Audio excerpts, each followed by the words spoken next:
This is Christine Brown, and while I have to listen to this podcast as my motherly duty, you have the choice not to. My sons sometimes say some naughty things when they're trying to be funny, but really, they're just being stupid. If you still want to listen, go right ahead. I am not your mother.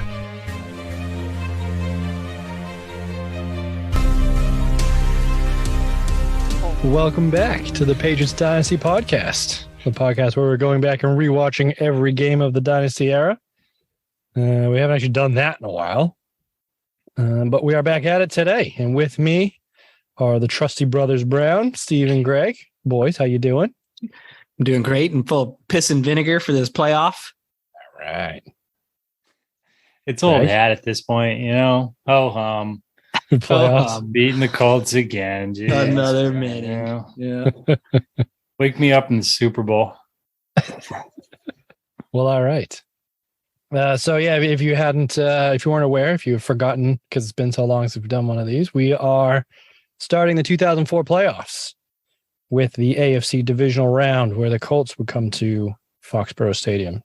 No, Foxborough, Massachusetts, Gillette Stadium, no longer Foxborough Stadium, to play the New England Patriots, who came into the game at 14-2. No big deal. Colts would finish their season 12-4. One of those losses was to this New England Patriots, the first week of the season. And after that game, they mentioned the announcers were saying that Tony Dungy said, because we lost that, we'll be playing them in January at their place. That's right. He foreshadowed this. He sure did. Man. Mm-hmm. He was correct. But this Maybe he was done something about it. That game was at Indianapolis too, right? No, it was Banner Night, Stevie. Come on. It was what? It was Banner Night, baby. You're thinking of the goal line stop game. That was last year. Yes. Yeah, that was 2003. Yeah, this year was peak Peyton Manning. This was what all the kids have forgotten when they say that whoever their favorite current quarterback is the best quarterback ever, the scariest quarterback ever. The GOAT. Can I get that off my chest? GOAT. That whole acronym is the most overused thing in not even just sports, but in everything.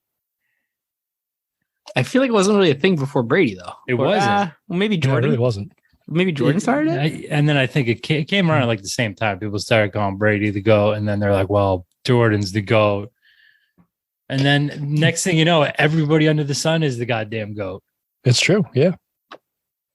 Look at this little goat I have from Chewy still. Remember this thing, guy, Greg? What? Why do you have that? Because you know me, I like keeping old shit for way too long. What significance did that have, though? That was before. This was the Tom Brady goat that we had in the minivan. I would have thought the minivan outdated that. Oh, no, this thing is definitely Chewy. Prime. So for those that don't know, we used to have a Plymouth Grand Voyager that was originally purple until we rattle canned it 4, 5, 6 times into different things. I think when it died, was it still the Green Monster? Fenway? Yeah, we redid the Green Monster one time. Yeah, we do. Yeah, we did that one twice, I think. Why do we never do a Patriots, a goat version, you know? Yeah, it's too gauche. We could have changed the license plate to goat. We could have. We could have done it like the Dumb and Dumber. Did you say that's dog too one? gauche, Andy? Yeah. Jesus Christ. Actually, you know why? Is because I could only do straight lines with the tape. So I could do the boxes for Fenway Park, but I couldn't do I wasn't able to freehand the Patriots logo. It's spray paint. How do we do those silver flames then? Because those things are tits. Those were awful. Badly. If you remember correctly. So bad. We just spray paint. We just got spray paint from the store. Yeah.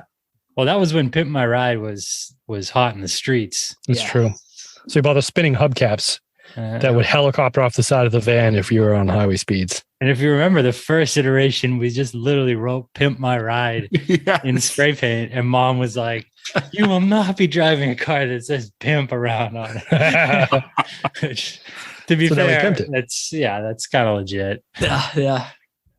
Yeah. That was a wise decision by her. But speaking of pimping rides, this Colts offense was big pimping in 2004. They were the exhibit of the NFL at that point. 100%, yeah. Because if you like 1,000-yard receivers, they'll give you not one, not two, but three 1,000-yard receivers in the same season. Can you name them? Yep, Harrison, Wayne, Stokely. You're reading my notes, aren't you? No, I'm reading my own notes. Look who came prepared for the playoffs. Holy shit. Uh-huh. You didn't get it in order, but that's close enough. They had rookie Dallas Clark, too, the tight end. I don't know if he was a rookie, but it was early Dallas Clark, yeah. It's definitely early. Yeah, and he went for, I don't know, close to 1,000 yards. And then the only real players they had on defense was Dwight Freeney and Robert Mathis, who were sack specialists, especially in the dome. On that turf. I think Freeney actually led the league with 16 sacks. Mathis had 10.5 himself. And then they also had rookie Bob Sanders, their first pick of the 2004 draft, which came in round 2. I don't know what happened in the first round draft. So with this offense, you'd think they would go pretty heavy in the draft, the Colts. So 2004, I'm just going to give you the positions that they drafted. Safety, tight end, linebacker, cornerback, guard, cornerback, quarterback, kicker. All of those players except the kicker actually made the roster, and this defense was garbage. Like, there's no names on here that are actually worth. Well, like middle of the road, though, weren't they? 17th or something in points. It was one of those things. Yeah, it was one of those things where the other teams, the powerhouses in the AFC, were like the first and second scoring defenses, and then it was the Colts who just decided we're not doing defense this year, and they just won games on offense alone. But I mean, their offense is historically good. Like we talked about it last year about how hot they were coming into that AFC Championship game, but this team was arguably a better offense than the Colts team last year. This was a record. This was a historic offense too. Yeah. Because this was the year that Peyton Manning broke Marino's touchdown record, where they threw 49 touchdowns in a season.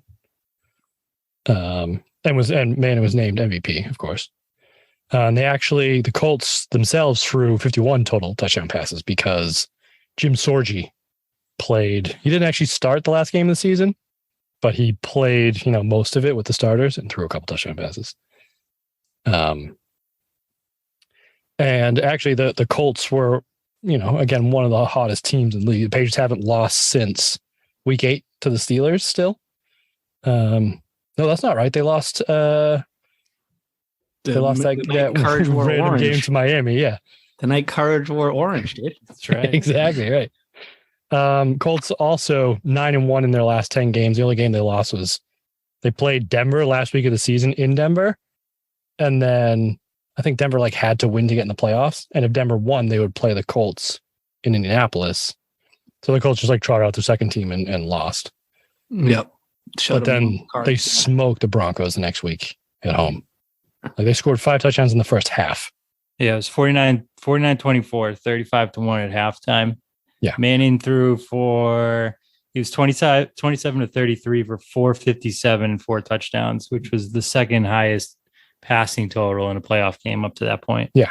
Reggie Wayne had 10 catches, 221 yards, and 2 touchdowns in that game because they were picking on. I actually found, for some reason, there's no video of that game.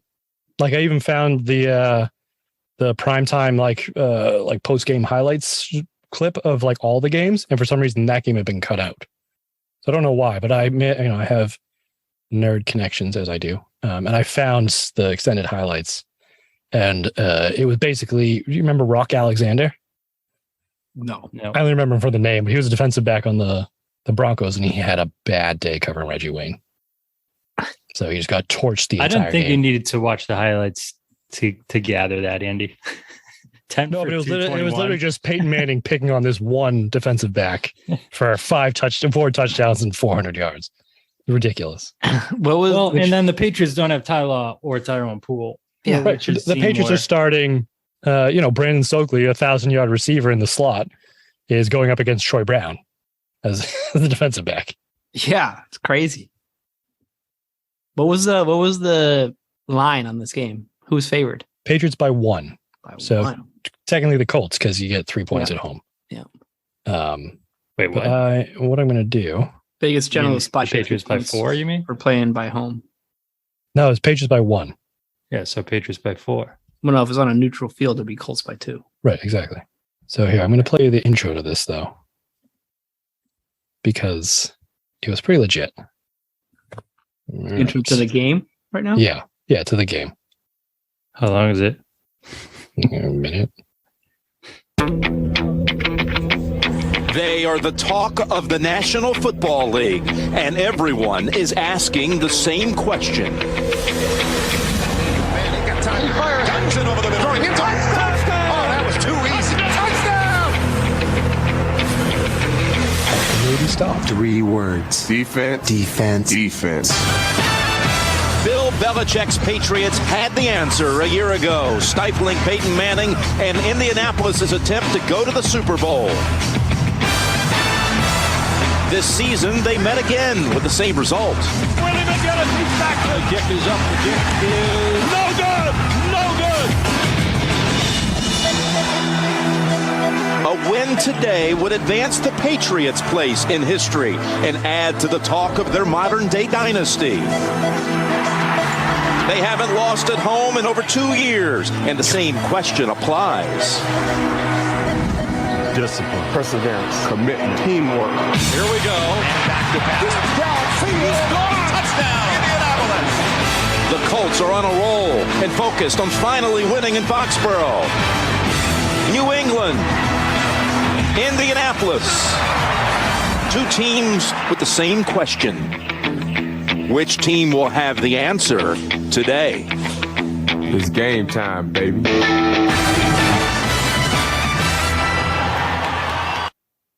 How hard are your nipples, Andy? Oh, yeah. I guess we need to fucking stop the podcast. Yeah, if I can't be on it, Talk nobody about can be being on it. This is my self-centered. thing. I'm going to stop the recording. Satan Manning over here. That's it. You're right. How the fuck? How did we not think of that? Yeah. Hey, man, that's pretty clever. It's perfect. Yeah, it's fantastic. Even though he's kind of a lovable guy at this point. But Well, that's how Satan time. gets you, you know? That's how Satan, gets you to drop your guard. That's true. Mhm. Yeah. tell us Good more point. about that, Steve. You don't always see his horns. Sometimes he looks real friendly, but then he gets in there and he's a real piece of shit and he makes his wife buy his HGH. Is that why sins feel so good? Yes. Okay. What kind of sins, Greg? I don't know. The Sloth. sins you were doing on your little hiatus there, Andy. I don't know what the hell happened there. You being covetous, Sandy? Been a day. Yes, covetous of not being on the podcast. I believe it. We'll let you back in, I guess. Speaking of covetous, Patriots haven't lost at home in 2 years. Did you hear that part? I did. Dope. Did you hear that part? Yeah, it was pretty awesome. But I think if we're talking covetous, we should talk about the Boston Globe, because we actually have a new intern who will join us at some point. Our buddy Tim, who is helping out, and so we cut up some of the Boston Globe articles, and my favorite are the staff picks because all of them have scores in the 30s. Except for Ron Borges, where he only gave the Colts 28 points to beating the Patriots. And Bob Ryan was probably your typical Bob Ryan, Boston sports media negativity. Pick Colts 31, Patriots 28, a game I've been dreading for 2 months. Oh, That doesn't sound that negative. Bob It's a Ryan. Go 3-point game. fuck yourself. Bob Ryan, what a How can you dickhole. get mad about that, Andy? You Watch me. you want to see it? Is that a real question? You're Greg? right. every day Was that impress me rhetorical? with how cynical you can actually be. All right, how about this? Dan Shaughnessy, Patriots 35, Colts 34. Patriots get break when Vanderjagt misses extra point as Walt Coleman erroneously rules wide right. I like that. Way to take that seriously, Dan Shaughnessy. We take this seriously. I get why they're picking high scores, though. I mean, I think it was supposed to. They're saying the weather is supposed to miss. yeah, it wasn't supposed to come till later. Yeah, which would have made a lot more sense. But I mean, even having said that, though, the Colts just came out like running the ball, which kind of made sense because they had a lot of success in week 1 with running the ball against the Patriots. They ran for like almost 200 yards, I think. Is that right? And like their scoring drives were mostly like run based, but still, like they just came out trying to run the ball and it wasn't working early, and they didn't really get away from it very quickly. They went 3 and out the first few drives, and then back to it. Like the only real drive they had was when they scored their only points in the game, field goal right before half. They got the ball back with a minute 52 left, 11 plays, minute 52, and kicked a field goal. They're gun shy. They're gun shy. They don't know what to do. They're 0-6 in New England with Manning. So they're like, we got to try something different because what we've been doing does not work. Yeah, got in their own heads. Because, I mean, when we talked to Kevin Falk the other day, he was saying the same thing. Like, we asked him about Miami. He's like, we just get in our own heads. That's all it is. That's the reason we lose Miami all the time, because we're just getting our own heads. That being said, taking the ball out of the MVP who just set the touchdown record is a bold strategy. It is. But I guess Edgerrin James is pretty good too, though. You know, you can argue that. He was a 1,000-yard rusher. But Manning was 27 of 42, 238, no touchdowns, 1 interception. Sacked once for 18 yards. But, I mean, 42 attempts. How many attempts did he have the week before, Greg? 33. 33. So he had less attempts, technically, the week before. And had 458 yards. And this one he had 42 attempts. A lot of those were like at the end of the game. They're just like trying to chuck it around. But it was too late at that point. I mean, you build your team to play on turf. You can't really bitch and moan when you lose on grass. It's true. And there was some controversy about that too, about how the Patriots were letting the field get sloppy, like they didn't cover it or something in time. Let's see. I think that was in the Globe too. It was basically the field was because of the weather. Like, oh yeah, they let it. They didn't cover it overnight, and so it was supposed to be bad. But it turns out that that wasn't the case. They covered it when it was supposed to be covered, and it's all just garbage. But it was. I remember that being brought up after the game by a lot of Colts fans and Colts media and stuff like that about how Patriots cheating again and all of that jazz. Which Greg, thoughts? Have you seen the Vic documentary on ESPN? No, dude. First of all, you should watch it. Vic, okay. Michael Vick is the fucking man. Like he's exactly what you would want how putting someone in jail should work. Of he got caught up with his childhood friends. He really wasn't a terrible person. They put him in jail, and he was came out a changed man and has been great ever since.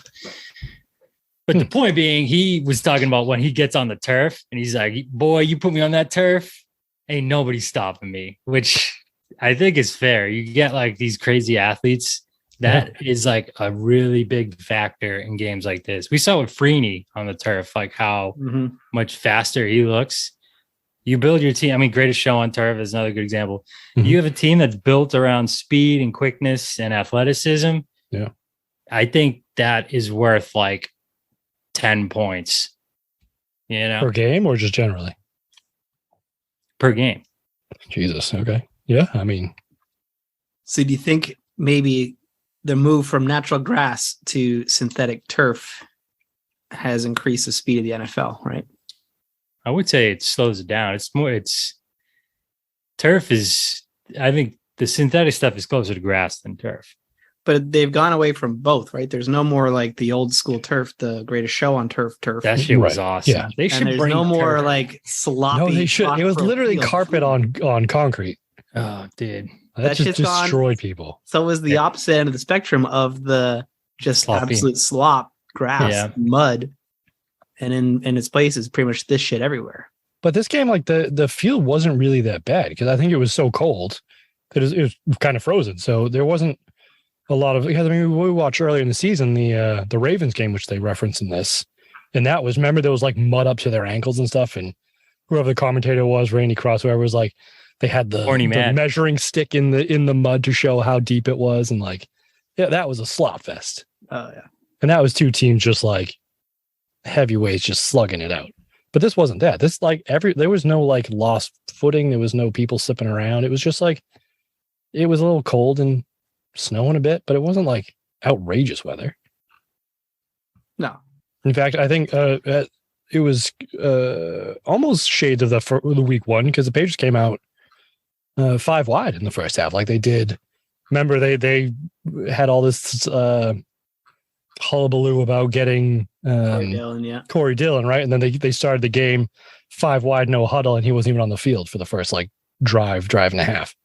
I remember that. So, and it was kind of similar to this. Brady's slinging around. He hit 9 different receivers on the day. 18, 27, 144. So he didn't have big numbers, but he completed when he needed to.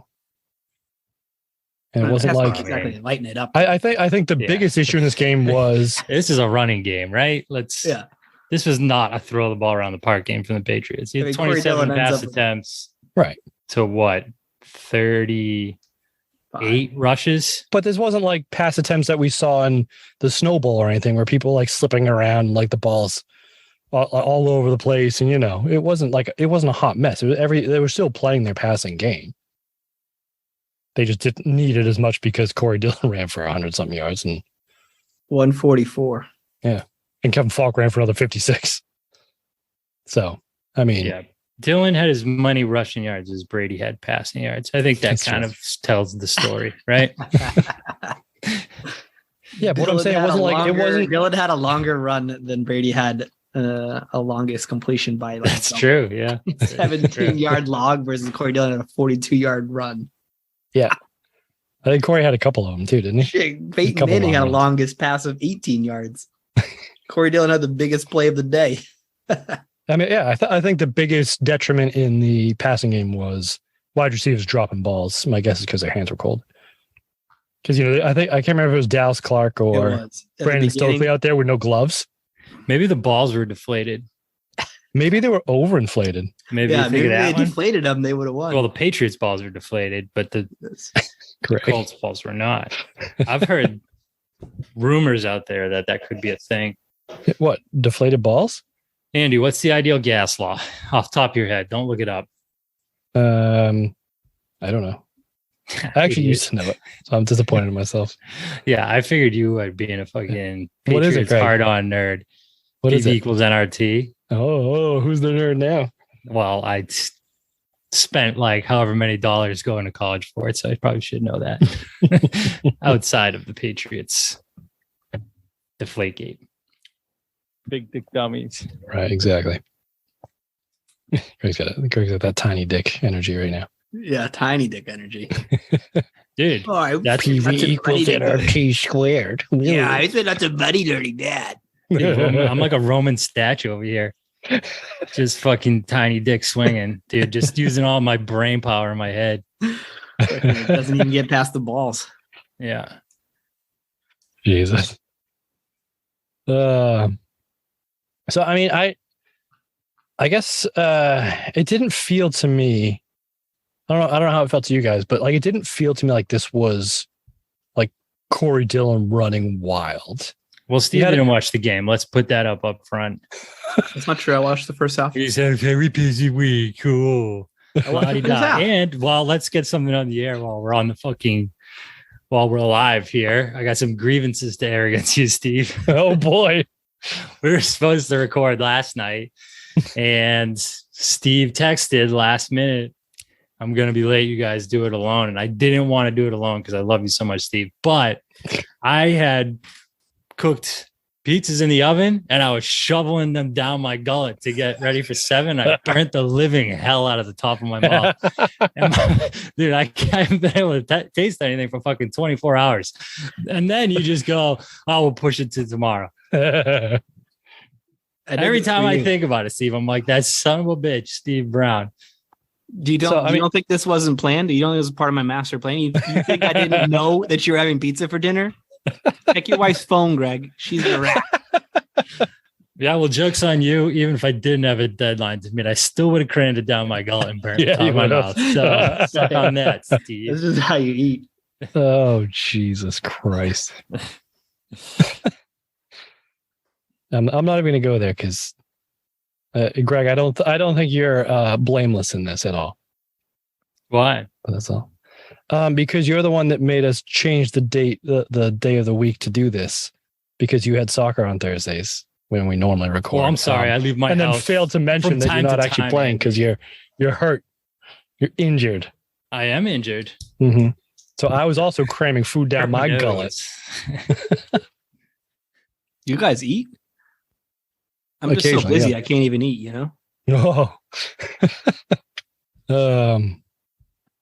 Speaking too busy, how about that Tony Dungy? He seemed like a busy guy on this day. He seemed pretty excited that for the first time in, I think, the last 4 games, he won the coin toss against the Patriots, so he was able to put his high octane offense on the field because the last 3 games, the Patriots won the toss and gone down and scored the opening points. So you would think that this was like the perfect start for the Colts to get the ball first. Actually had a decent kick return too. Start at like the 35, almost 40. And then 3 and out immediately. Running the ball. That's garbage. Can't do that. Let's read out Edge's stat line for the game. Give it to me. He has like 14 carries, 39 yards. Along of 7. Did we say the score? Did we already mention the score? We have not mentioned the score. The final score is Patriots 20, Colts 3. Yeah. So not great from the offensive standpoint for the Colts. Generally, yeah. Let's see. But we didn't completely shut them down. It was kind of like odds and ends on how they got stopped. I mean, they had 230 passing yards. Didn't run the ball well, but they had a bunch of drops. There's only 1 interception. Should have been 2, though. But there's only 1, right? There's 3 turnovers, I guess. Manning hit Eugene Wilson between the 2 and the 9 in the end zone on their field goal, on the only points they scored in the field goal. Yeah. The play before. Should have been a shutout. Should have been a shutout. But I mean, holding this team to 3 points. You know what it is? It's time of possession. That, to me, that's the takeaway from this entire game is complete domination in time of possession. Well, this is where you get the nickname Clock Killing Corey Dillon, right? That was a nickname? Yeah. Yeah. I like it. I didn't make that up. I ain't that clever. I didn't know that either. Really? You've never heard Clock Killing Corey Dillon?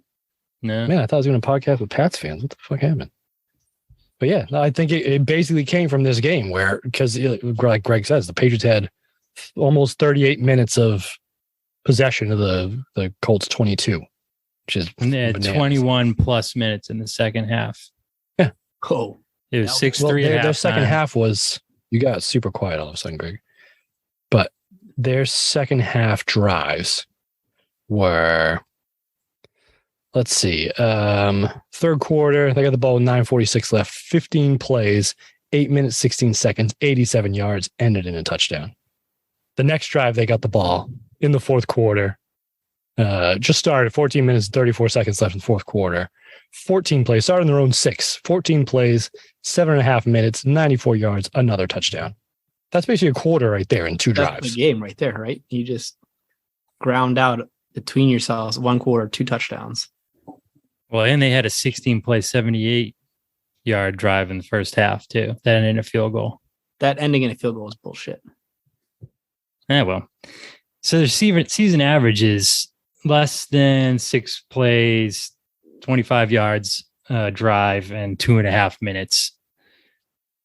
So you get drives of 16, 15, and 14, over 8 minutes twice, and over 7 minutes another time. It's pretty dominant. Yeah. Guess the Colts' longest drive. Oh, I actually wrote this down. This is funny because it's funny in both terms of plays and time. All right, give it to me. If for plays, it's 12 plays, 59 yards, 2.5 minutes and it ended in interception. And for time, it's 8 plays, 30 yards, 4.5 minutes, and it ends in a fumble.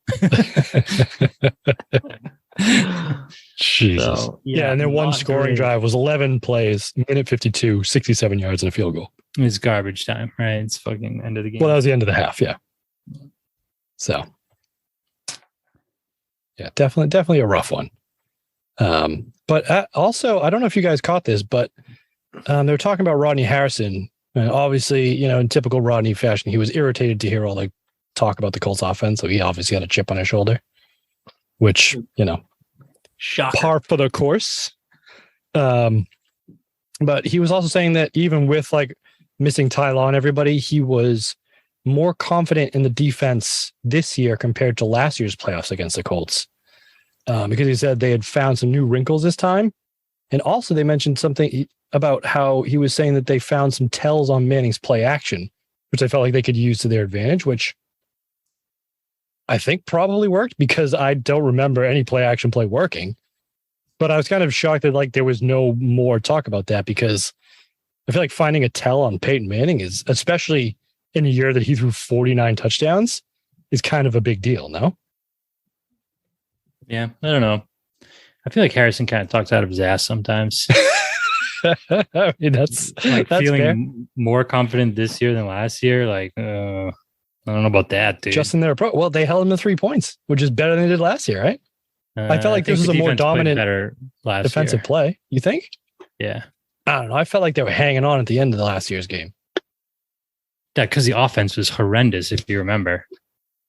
Was it? Yeah. Yeah, remember Brady had that chance to kill the game and he threw an interception. Oh, that's right. Yeah. There was Ty Law and Harrison were pissed on the sidelines. That's right. Yeah. I do remember. Can't argue with the results though. Yeah, I suppose. Yeah, but still. I mean, that team is, you lose Ty Law and Richard Seymour. I don't care how good your scheme is. That's true, but you also gain Vince Wilfork in the middle, which probably single-handedly helped slow down that rushing game. Oh yeah. I mean, Vince Wilfork's not as good as Richard Seymour, though. That's a step down. At run defense? I don't know. Yeah. Toss up. I don't really remember. I'd probably give the slight edge to Wilfork. I mean, also it's rookie Wilfork, so maybe not at this point, but yeah, I understand where you're coming from. Let's see. What else we got? Yeah. Did you catch that Peyton Manning had the 4th longest run against the Patriots defense this year? It's a 19-yard scramble in week 1. No shit. That was the 4th longest run against the Patriots defense, which I wouldn't mind seeing again come back, because I feel like the Patriots run defense as of late has been suspect. Would you agree? Yeah, that's where it all starts too, right? If you stop the run, then everything else you can kind of scheme around. But You should be a can't stop the coach. run, you're cooked. I mean, less so nowadays, because nobody's run first team, are they? Like they were back in the early 2000s. Dude, I want to see Mac Jones run. He had the same 40 time as Patrick Mahomes. Really? Believe that? Yeah. I don't believe that. Yeah, I saw Steve, on the stat internet check that. today. Stat check it, Steve. Stat check it, Steve. I'm not the stat check guy. I am not. You are now. You just No, got off of work. where's You're still in Cam? work mode. Stat check it. Damn. Absolutely not. Fucking Steve. Useless. Why would the internet lie to me? Unless I'm an idiot and I read it incorrectly. Greg, have you never been on the internet before? Yeah, but why would you lie about something stupid like that? Have you never been on the internet before? Have you not been following the account of, I believe it's Ballsack Sports on Twitter, who just post made up quotes about basketball players, and they got covered by ESPN as if, is it correct? Yeah. I mean, that's ESPN for you, though. Right. So we like to hold ourselves to a higher standard, Greg. So if you would fact check that for us, I don't want to be. He's faster. He's faster? Yeah. What? Suck it, Mahomes. Mahomes ran 4.8. Mac Jones ran a 4.67. Mac Jones ran a 4.67. Significantly faster, yeah. But it says, dude, unofficial. I think that's just from his pro day. Oh, wait, all right. So, I 4.68. mean, Yeah. 4.72 and 4.68. Brady was a 5.28. Brady was slower than Wilfork, remember? I need video of this fucking 40. Oh God. So what was Josh Allen's 40-yard dash? 4.76. Mac So Jones Josh faster. Allen and Mac Jones have basically the same 40-yard dash. Yeah, I don't know. watch a video that's like 30 seconds and you get a 30-second ad to watch it. It's like, God damn it, dude. Oh yeah, Greg. Tell me how much you hate advertising. I can't wait The for game like with commentators. they're gonna put advertisements to like turn my car on. You know, all those like subscription things. They're gonna be like, well, we could fucking give it to you for free if you just accept these ads shoved up your ass. Ooh, ad suppositories coming next. I'll admit it. I just watched it. It didn't look very athletic. But it was effective though. Yeah, it's clearly fast, but it kind of runs like with the chicken wing arms. And like, So he's awkwardly efficient. Awkwardly, I don't know. What am I looking for? Can't argue with the results. Right, that's what I'm saying. That's how I play sports. Awkward as dude. fuck, but it works in the end. Saw the profile view. It looked pretty good. Oh, all right. Guy looks good in shorts, you know?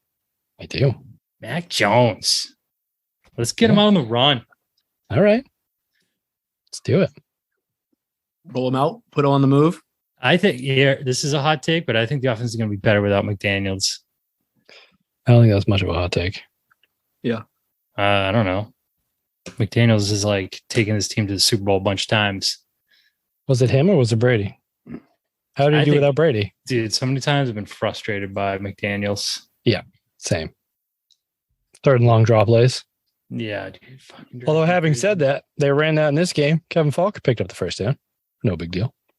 And On like a 3rd and 8 or something ridiculous. That was going to be one of my best.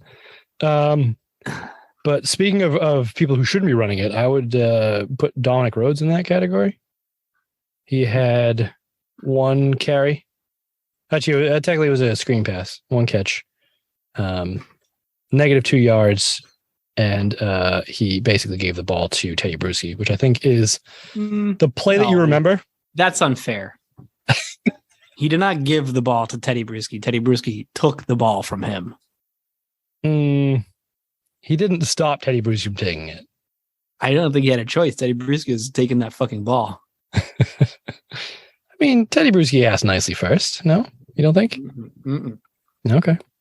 He was rude. Came out of nowhere. He's like, "Give me that." I suppose he did. Man, that's uncouth, I would say. But yeah, I mean, I think that's the defining play. Like you remember the 2003 Colts game, playoff game with Ty Law's interceptions, right? Yeah. At least one of them. And I think this the defining play of this game is Teddy Bruschi ripping the ball out of Dominic Rhodes' hands, which I believe, Greg, wasn't that their longest drive in some fashion that ended in a fumble? Yeah, the longest amount of time they held the ball. Yeah. Yeah. For a whole 4 minutes and 47 seconds before they fumbled it. But they were like in New England territory, I think. Yeah, they're on the Patriots 39-yard line. Yeah. So they were driving to score and they just couldn't do it.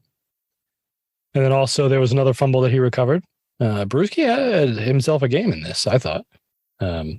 Kind of quietly, because he didn't do much outside of the 2 fumble recoveries. And one was, I think it was Rodney Harrison stripped Marvin Harrison. They tried a screen pass, which in the wildcard game worked for like a 40-yard touchdown, like one of those wide receiver screens that Harrison took to the house. Tried it again. You got picked up like 10, 15 yards, but then met the other Harrison and popped the ball out. Bruschi just fell on it. But I don't know if you also noticed, Bruschi also opened the second half with a nice kick return to the 45 when the Colts were kicking in the wind. So that was pretty dope. So MVP of this game, Teddy Bruschi. Corey Dillon. Corey Dillon. Fucking boys just don't think outside the box ever, do you? Clock killing Corey Dillon. Hey, look at you learn a new nickname. Yeah, if you get a nickname in a game, you got to be MVP. Yeah, that's fair. All right. Certainly wasn't the MVP. No, that was Manning. And this was also, I realized towards the end of the game that this was the Peyton Manning, a commercial Peyton Manning, because there was a cut that meat sign And I believe it was also a chant. Oh, is that old? Yeah. Wow, I thought that was going way later in his career. No. According, I think it was in the Boston Globe articles. There was something about the cut that meat chant, which I didn't pick up in when I was listening to the game, but I definitely saw a sign that said cut that meat. There was also a couple other signs. One that was MVP, but it stood for make vacation plans, which was pretty clever. That is nice. That's not bad. There was also, Greg, I think you might like this one. Vander Shank, open mouth, insert foot. Stupid. Well, what was your name for him before we started? Nothing. Oh, now you're all shy? Right. Now he decides to censor himself 3 years into the podcast. Mom, earmuffs. Mike Vander jerked me off. Very naughty. Sometimes a naughty boy. Oh, Gregory. Can't take you anywhere. You just... Tommy Longcock. That's right, yeah. James Mungro. There's another good name. The second, no less. The second? James Mungro the second. So he's not a junior, he's a second. Yeah, we looked this up. Yeah, with Gardner Minshew, because he's a second. Yeah. I don't remember what it's it was. whether it's juniors if it's your father's name, second Right. is if it's your grandfather. That's right, yeah. But your father isn't that same name. It's different. Correct. Yeah. Right. Okay. You want to are we done with the game? We could take a around the league wrap up. I got a lot of notes. Okay, yeah. I mean, I think, Steve, do you have any other notes on the game you didn't watch? I got some best and worst, but nothing. All right. We can go to the recap. All right, Greg, give me some around the league. What was going on in 2004, January 2005, technically. Yeah. So, I mean, this is obviously divisional. Pats had a bye, right? Right. Yeah. Right. Yeah. So the one notable wild card game that I found was the Vikings Packers. Randy Moss mooning. Yes, it was. Field. That was this year. I love that. Which turned out to be one of, I think it was Moss's last touchdown as a Viking, if I remember correctly. Oh, damn. Yeah. Also Who in was that game, you guys who are was like the announcer of that game? That was Joe just Buck. Joe Buck. disgusted. Yes, Oh, yeah. he was disgusted by it. Yeah. Yeah, Joe Buck said it was a disgusting act, which has That's gone down in infamy. Actually, and I looked up a bunch of like articles around that time, and it was actually Joe Buck that was getting the majority of the hate rather than Randy Moss. Like Yeah. I thought there'd be like people pissed at Randy, but no one really was. I bet that if Twitter was around at that point, they would have been. But you're right. I think because the whole thing was that in Green Bay, the fans would moon the opposing players as they came and went. So Which is this was awesome him kind in of and like, itself. yeah, he was kind of giving it back to him. What a sweet football. Well, his tradition. quote after the game was he was just having a little fun with the boys. Yeah. It's the most Randy Moss shit ever. And Greg, you are correct. This is his last season in Minnesota. He would get traded to Oakland in 2005. So I think it's his last touchdown as a Viking. I As they mean, lose the next week. that's the way to go out, isn't it? Dude, but there was an overreaction of people hating on Buck, the Vikings owner. So Buck had the Vikings game in the divisional round, and he wanted them to remove Buck for, quote, a prejudice that surpassed objective reporting. Like, Dear Jesus. get fucked, dude. Like, I just had a gut reaction watching this fucking play, and you're over here, fucking prejudice. Surpassing objective reporting. Like, dude, you kidding me? That's a dude who's never listened to Boston sports talk. Right. Yeah. That's a Bill Polian move right there. That's what that is. Yeah. I saw an interview with Joe Buck too. He seems pretty like self-aware of it. He's like, listen, I called it, it was one of those things that happens in the moment. I didn't know the context, yada, yada. Yeah, I heard that too. But you know how Moss does the come on man segment? Yeah. Apparently there was a play recently where someone was tackling Joe Burrow and they like tackle him by the pants and it like pulled his pants down. And Randy Moss was like, that's a disgusting act. Amazing. So that also shows like Buck said that like Randy Moss has been super chill about it. Like never got mad once. Like next time he saw him, like dapped him up. He's like, well, I don't care. It's Randy Moss. That's how he is. Yeah. So, I think he's one of the more most misunderstood players in the league, Randy Moss. I think now people kind of come around on him. I think at the time, probably. Oh, for sure. Yeah. But now he's like on Sunday Night Countdown. People kind of get it. Not anymore, I don't think. But yes. What? I don't think his contract was renewed this year. Oh, he's off. Yeah. All right, bet. Let's get him on the pod. Yeah. Yep. All right. So that was the only wild card game that I thought had any note. So the other than the Colts one. Yeah. Oh, one other note from that game that you guys are probably like, Favre threw 4 interceptions. Shocking. Dude, he had this one fucking touchdown. He's like, it's like they're at like the 10-yard line. He's like rolling out and he's like running out of space to throw it. And he literally does this no look, like underhand shovel pass across his body that like just lands in this dude's lap. It was the most ridiculous, awesome play from Favre, but he'd already crossed the line of scrimmage, so they called it off. By like 3 or 4 yards, not like he stepped over. Fucking grinning, dude. He's the fucking man. He's a fucking tool. And he almost brought him back, even after throwing 4 picks. But of course, I mean, that's such 4 interceptions just too tough to overcome. So I think that's one of the did you see one of the records that will never be broken is Brett Favre's interception record. Yeah, we talked about that. No one will ever break that. Yeah. Overall turnover record, because he had a fuck ton of fumbles. He did, dude, didn't he? So that was dude just a gunslinger, you know? Dude, he's just out there fucking shooting from the hip. As you do. Yeah. So then the Eagles would get a bye, right? They played the Vikings in the next round. Eagles win. The only thing I had note there was Freddie Mitchell caught 2 touchdowns. And when he caught his first one, he did the pulling the pants up celebration, which fair play. That's fucking funny. Not too bad. Not too bad. Yeah, pretty funny. So yeah, 27-14, Eagles won at home. And I think, speaking of the Eagles, I believe when we were talking about the Steelers and how much of a wagon they were, they beat the only 2 undefeated teams in the league back-to-back weeks. It was the Patriots and the Eagles. Mm-hmm. The only 2 remaining undefeated teams, and the Steelers just stomped them both.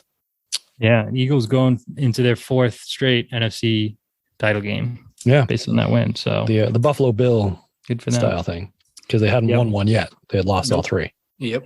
And they will be playing the Michael Vick Atlanta Falcons. Oh, damn.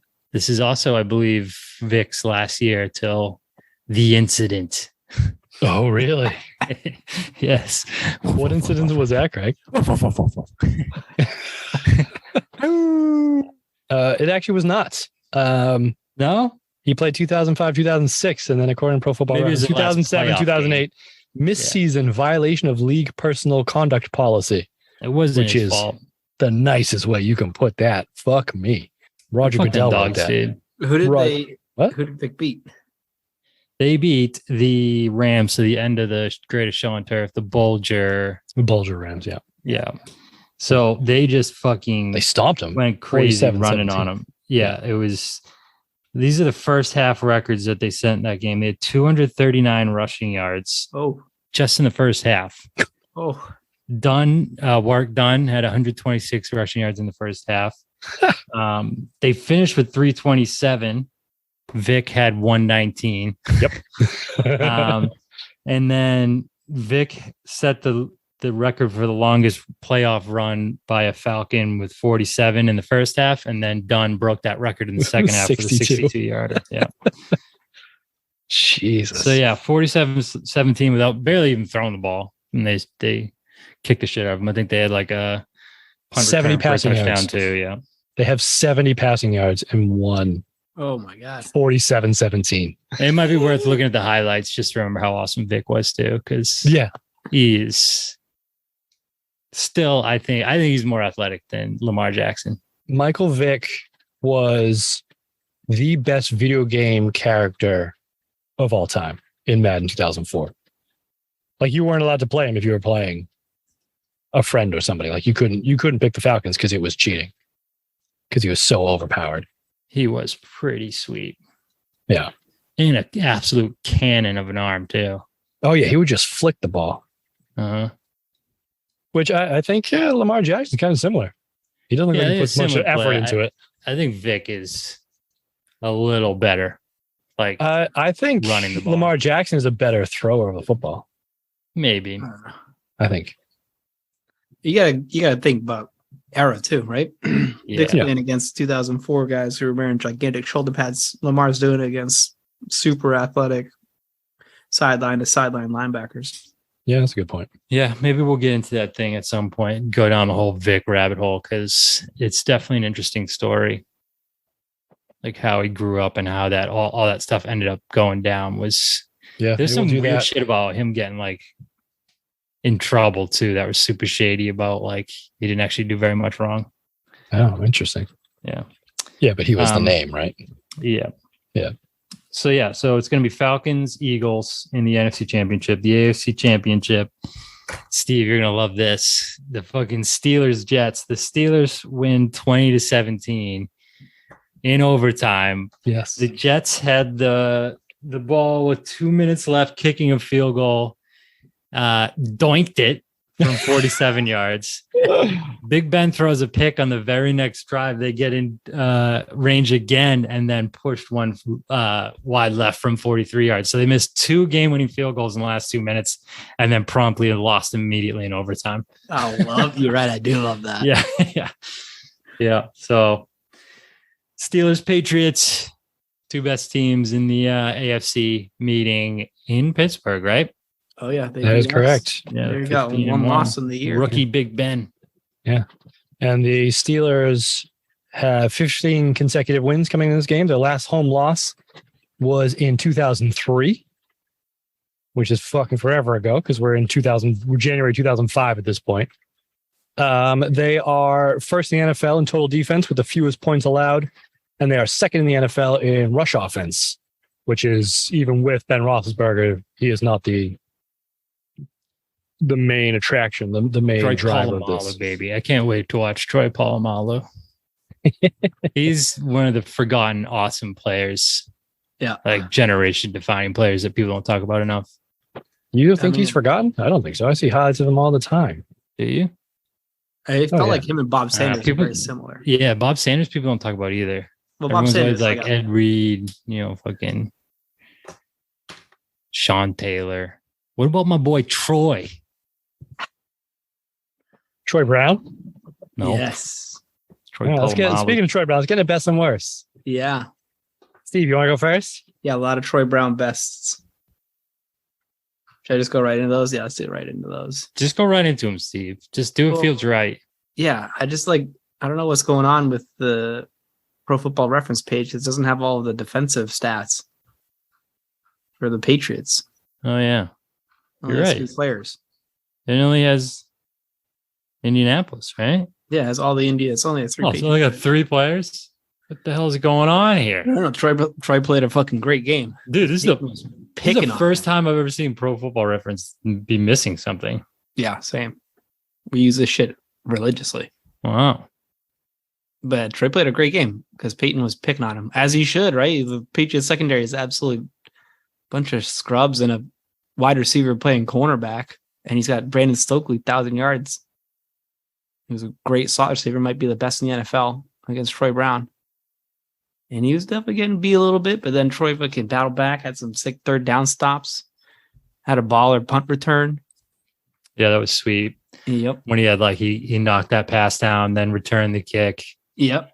And then he was out there on offense in the next play. It's like, God damn, dude. How old is this dude? Yeah.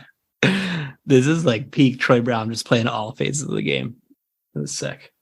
It's like not peak Troy Brown, but it is in some ways too. Like, not like peak it's certainly not. Yeah, it's not like how good he was, but just how versatile he was. Yeah, it's like how it's prototypical Troy Brown, peak prototype Troy Brown, which I guess you could call peak Troy Brown because that's it. That's what made him good. Is well, we were talking to Kevin Falk about his ability to return kicks and how he's the leading yard. He's like, my only job there was just secure the ball, right? Yeah, not fumble the ball. You get your most important guy out there. So it's Troy Brown. Like, hey, Troy, I know you're playing offense and defense, but we really can't afford a fumble on a kick return. It's going to blow this game open. So yeah, get out there, buddy.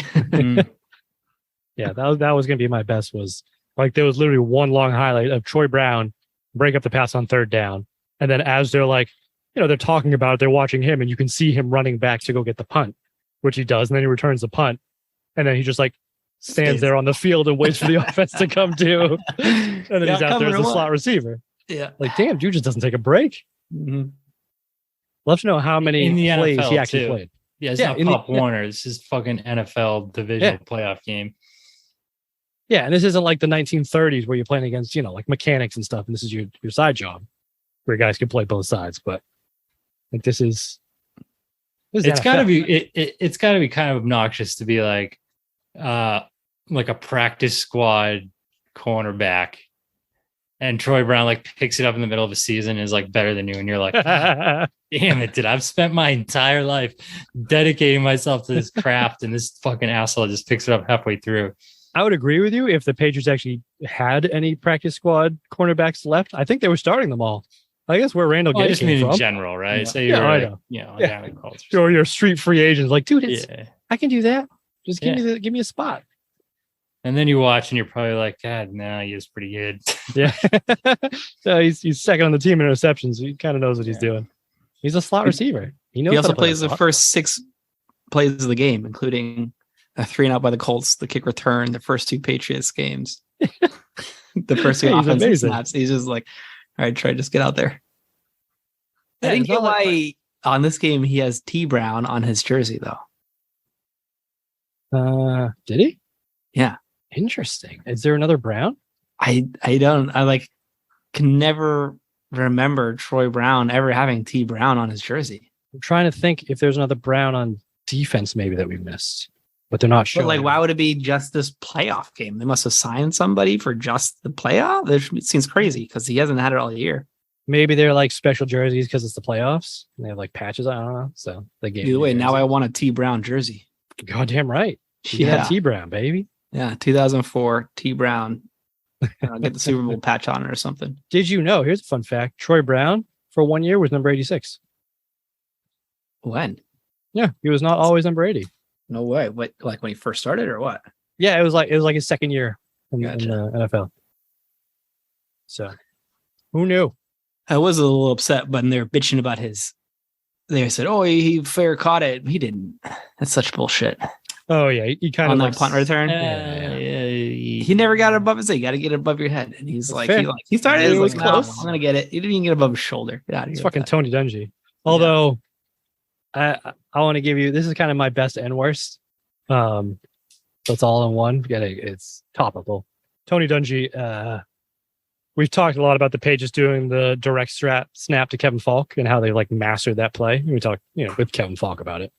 But the Colts tried to do it in this game and they got called for a false start because Manning lined up under center and then moved away. And because he lined up under center, you're not allowed to basically go in motion from under center for, I don't know, it's some arcane rule that whoever the commentator was knew immediately, which shocked me because it's fucking football commentators. It's Phil. Yeah. Oh, yes. I have some other kudos for the commentators too. Andy, you want me to share those with you? Yeah, because I have one too, believe it or not. So you go first. Wow. Give me Phil was pointing out Patrick Pass's great block on the punt return by Troy. Oh. And that's great. I didn't even see it the first time. I went back and watched it. And I was like, wow, that's a great. And then they're like talking about how good the field is, and then immediately Corey Dillon rips off that big run. Yeah. They also had that highlight package of how great of a blocker Daniel Graham was. And they're showing like all the complicated blocks that he was having to do. Like he had to go pick up the weak side middle linebacker on one play so that Kevin Falk could make the cutback on the draw play and like shit like that. And then I found it interesting where Phil was like outraged about a hit. And I think it was the first time I've seen a commentator be like, oh my God, look at that hit. And it's like those ones that were previously celebrated as on Brandon Stokely from, I think, Eugene Wilson, Samuels. Yeah. Yeah. Samuels on Asante. That's my best. Was that hit? Yeah, fucking decapitated him. It was sick. Phil disagreed with you. Well, you can get fucked, dude. It's a man's sport. Maybe Phil go play like fucking golf or tennis or something. He's doing his best Eugene Wilson impersonation. Yeah. Ooh. Samuel had some comments after the game about that hit. Okay. Let's see.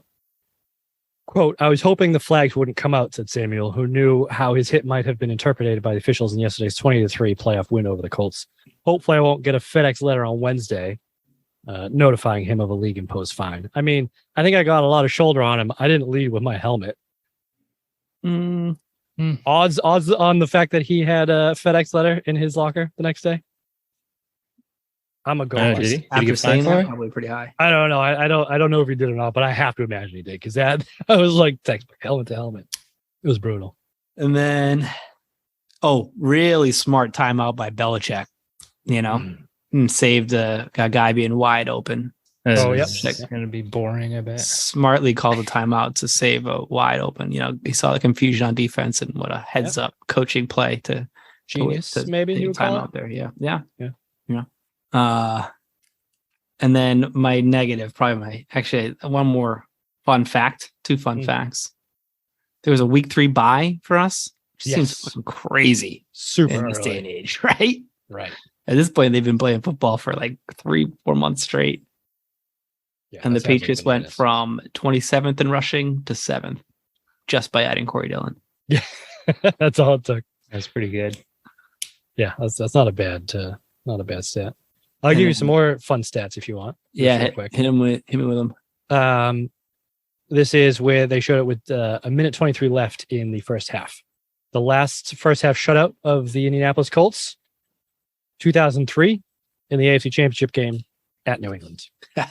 They would eventually kick a field goal here, so they would just escape. But also, another Peyton Manning stat for you.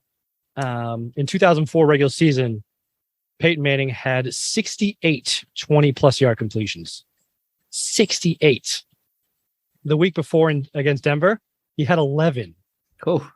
In this game, Steve? He didn't even break like 18 that is yards. correct. Right? 18 yards Didn't is get longest. 18, yeah. Yeah. Not too bad. And also the Colts postseason turnovers, last one here. In 2002, last 2 years, the postseason turnovers Colts have had versus any other team in 3 games, they had 2. Versus the Patriots in 2 games, 8 turnovers. They just cannot solve the genius that is Bill Belichick's defense. Would you agree, Greg? No, I think it's snow and Ty Law. Fucking knew it. There is no Ty Law in this game. Well, Play Sante that. Samuel played pretty well, I thought. How do you know? That's You not all didn't watch told. it? Well, I mean, he knocked some dude's head off. That's all that matters.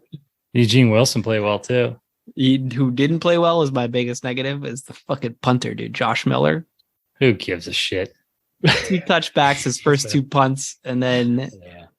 punting from the 43 gets only 29 yards.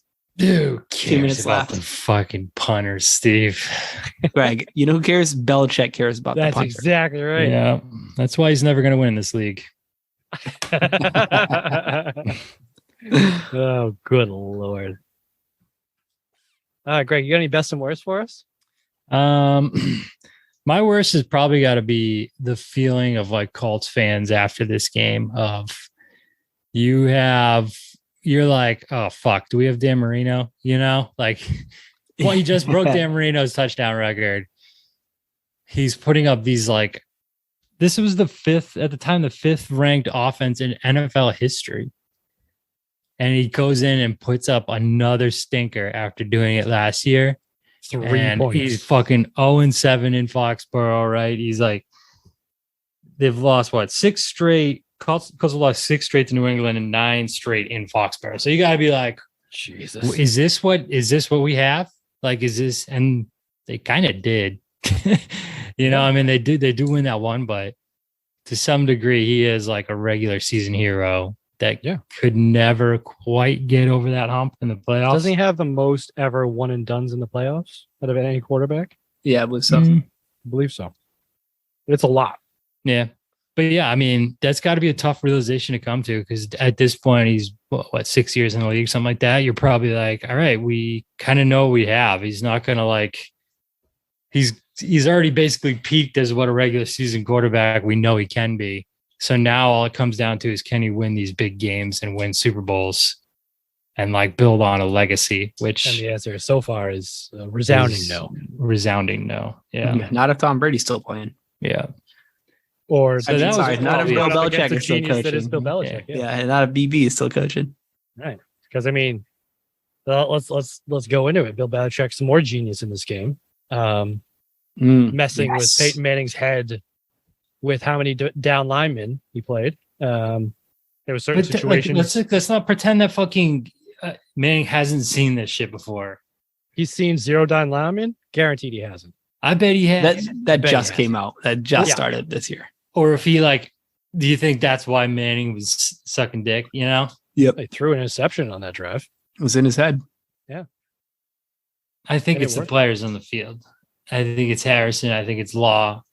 I think it's guys like that just make plays. And the Colts were dropping a ton of passes. Like even that first drive, they're like 3 drops, and it's like, okay, these guys don't have the mental like fortitude to get through this game. Yeah, because Belichick's in their head. Steve, did you know that Greg was a Colts fan?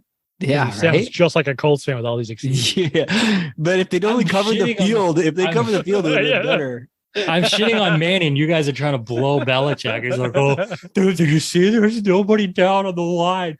It must have been so confusing for this guy who's a fucking Hall of Famer. Yeah, he can confuse. It's fucking Hall of Peyton Fame. Manning. He's like the most cerebral quarterback that's ever lived. Wow, He just shade you're chokes throwing in on big Tom games. Brady there. Yeah, he just chokes in big games. That's all. A quote from Tony Dungy. Quote, I pride myself in knowing the rules, said Colts coach Tony Dungy. That rule I didn't know. What they say is once you go under center, if you move away from the center, you have to be set for second. A fairly obscure rule, but it's in there somewhere, I guess. You know who knows that rule, Greg? Oh, sick, dude. Mm-hmm. That was the turning point of the game, man. He was at 5-yard penalty. Hey, it worked. Dude. Well, actually, you know, Belichick butt boys, dude. That's what I'm gonna start calling you guys, Belichick butt boys, because Hey. it's incredible. you want to hear some penalties that did affect the game on that last scoring drive for the Patriots? 2 defensive holding penalties called on the Colts. Whose fault was that? The players for holding. Bill Polian, Yeah, Why? because he's the one that got that rule instituted, and now it came back to bite him on that last 96-yard drive, whatever it was. Oh, Andy spin zone, dude. I love how triggered Greg is right now. This is the best. Dude, it's like watching like fucking CNN or Fox News. Quote. But That's that what would it do is. little to help Manning cope with another. That's what I clunker. feel like I'm doing when I watch you guys. Andy, talk Andy, about what was that fucking quote? things. Andy, what was that quote? Let's just That- talk over Greg. Let's just that talk will- over Greg. That will do So little if I to can help. talk at the same time, and then No, people no, can't let's talk over understand Greg. what anybody's saying. But if I just talk the loudest, then people think I'm fucking right. Wrong. Wrong. Greg's wife is a dog. Wrong. Wrong. You get a dog wife, Greg. Dog life. Steve, I knew Your you'd mom's like a Zodiac shitty killer, girls. Greg. Yeah. But that will do little to help Manning cope with another clunker. He is a visible superstar who's developing a reputation as a guy who can't get it done when it matters. Quote, Yep, the so only poops his time I think pants. about my history is when I walk in this interview room, said Manning. It's a lot of the same song as last year. I hope we could talk about something different, like a win. There's a lot of pressure to see signs all week with my name on it. It's my name versus the Patriots. I never play that way or feel that way. I knew it was the Colts versus the Patriots, but I wanted to do my job, and I didn't do that well today. He didn't. Goddamn right. I didn't. Gotta suck to be a fucking Colts fan. I tell you. Oh yeah. You just get so excited every year, like crescendos in this, like, oh, here's our chance. We're gonna do it this year, and then just fucking get your shit pushed in the snow like 2 years in a row, and your stud quarterback just craps his pants on live television. Oh, here's some more My aftermath, God. Greg. Damn, dude, that's depressing. Greg, this is for you. You'll like this. Gumbel, Dan Marino, Boomer Esiason all picked the Patriots to win, with Shannon Sharp going for the Colts. After the game, Esiason said Manning might be, quote, this generation's Dan Marino, a great football player, but he's not going to get to a Super Bowl, like you said. At which point Marino interjected, hey, I got to a Super Bowl. and Esiason finish, "Not with that defense. You know what I mean. There's too much pressure on him to be perfect every week, just like you, Marino, had to be." It was a discussion that seemed guaranteed to be continued once the studio lights went off. Yeah, I mean, it sucks. Boomer And there's a Esiason difference taking between shots to Marino. there's a difference between like your team losing and you playing well and your team losing and like you playing terrible. Like when the Pats beat the Chiefs and Mahomes like had that really good game, you're like, at least Chiefs fans can go home being like, we got a guy, you know? He put his nuts on the table. He played his dick off. He just lost to a better team. But these games are so like, must be so disheartening to be a fan of the team because you're like, what happened to him? Like I watched this guy for like 17 games and he's unstoppable. And then he, for some reason, he just gets this game and he's just horrific. 3 points. Assume reason once he faces BB, he just fucking lays an egg. Yeah. Oh, Peyton, Satan Manning. Peyton Manning. Can only hide the horn so long, Greg. That's the thing. He made a deal with the devil, I guess. I found the quote about the fans chanting. It's also about like the signs that they had. Quote, "After the game, you will get your ring. Suffer ring," red one. The crowd was yelling, cut that meat," in reference to Manning's ad campaign in which he cheers for the common folk while they're performing their jobs. Brutal. You see LeBron? LeBron would have called that racist. You see that? He was on his TV show, whatever his show is, that barbershop one. Yeah, Boston's racist. Why? And he was like, they're like, why do you say that? He's like, dude, whenever I go up there, they're always chanting like "fuck LeBron." It's like, dude, we've been saying "fuck" everybody for 30 years. It's not special, dude. It's not about you. Let's say it to Peyton Manning. We'll say it to LeBron James. We'll say it to your mother. I don't give a damn. To be fair, that commercial was sweet. Yeah, and the one where the kids and you throwing the football at him. Yeah, I don't remember that one. Like Make a Wish, I think it was. It was an SNL skit, yeah. It's SNL, yeah. Yes. Hucking the footballs at him. Yeah, it was funny. Yeah, that was a good one. What else we got here? He's on, isn't he doing commentating this year? He was doing that thing with his brother on, what was it, Amazon or something? Who did they just give a huge, Brady, right? No, Brady signed a deal when he's done. Yeah. For like 10 years or something. Yeah. Ridiculous. He's going to be terrible. You think? Yeah. I think he's going to be a smarter Tony Romo. Greg, he's not nearly as charismatic as Tony Romo. He's such a negative bitch, Greg. Dude, they gave him like a $300 million contract for a guy that like has someone run his social media for him. Like, come on. I can't wait for him to get dragged for calling something disgusting. Yeah. That disgusting act. Yeah. It's a prejudice that surpasses objective reporting is what it is.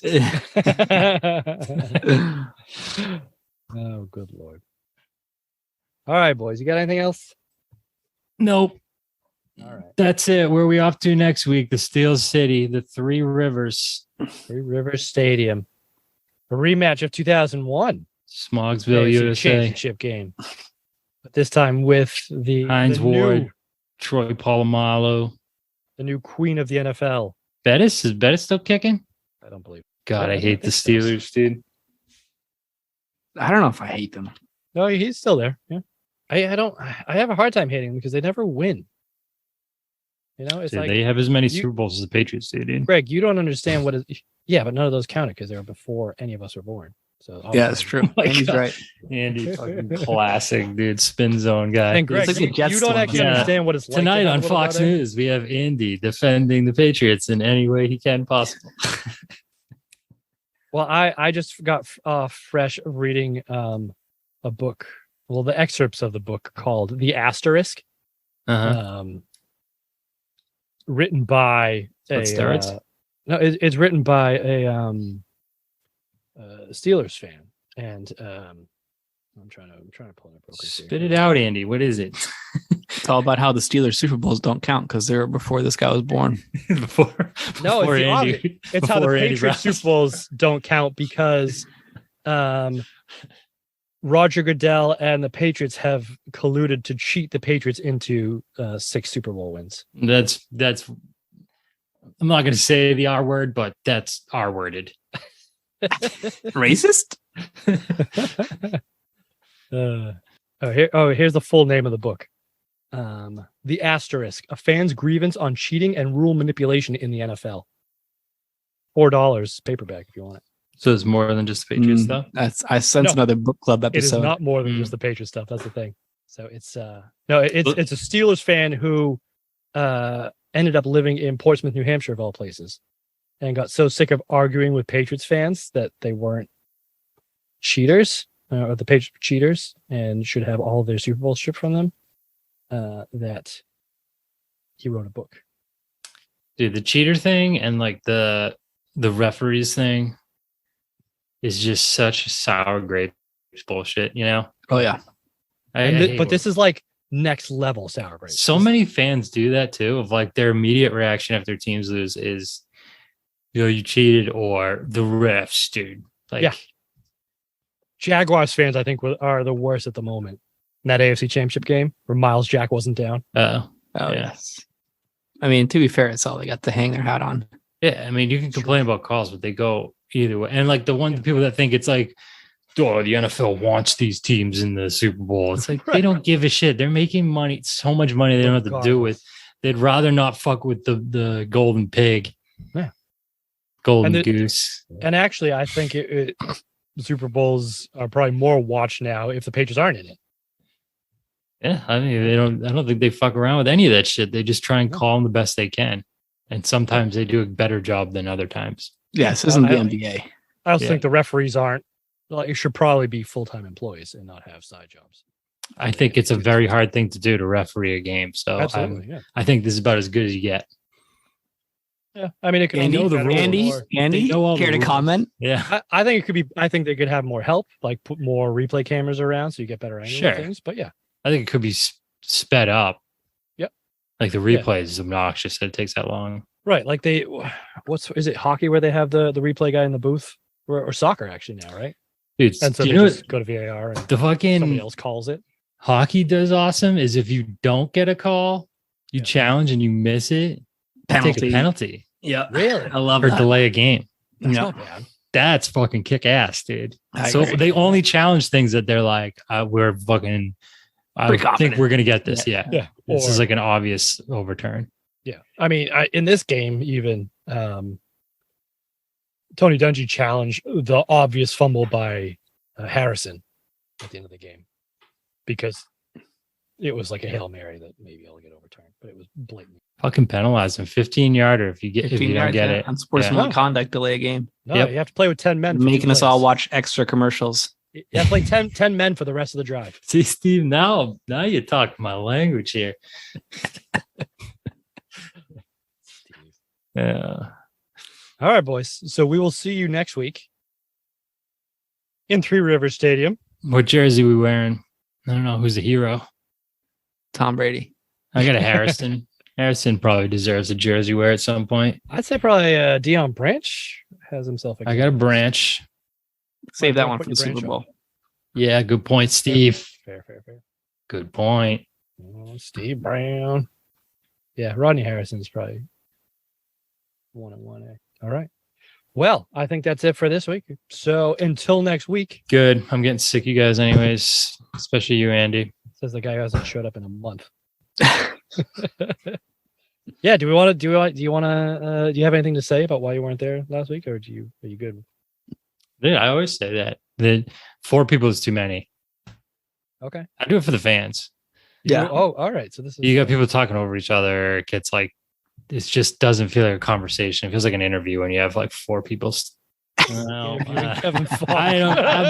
don't join this podcast to interview people. I have enough fucking shit like that at work. I don't need to come here and be like, well, excuse me, sir. Like, what? How did it feel on the first time you stepped onto the field? Tommy Longcock. Yeah, Tommy Longcock. I'm trying to fuck around with my brothers. No, I talk to famous people. Let's go eat with them and bang their mouths. What? Bang their mouths. Let's go eat with them and bang their mouths. Hopefully mom's turned the podcast off at this point. What the fuck is that from? Hang on. One more. I knew I'd be shitting pancakes. Oh yeah, I know that one. Yeah. But no, you don't remember the. Let's go eat with them and bang their mouths. Is that from the Cam Newton episode? No.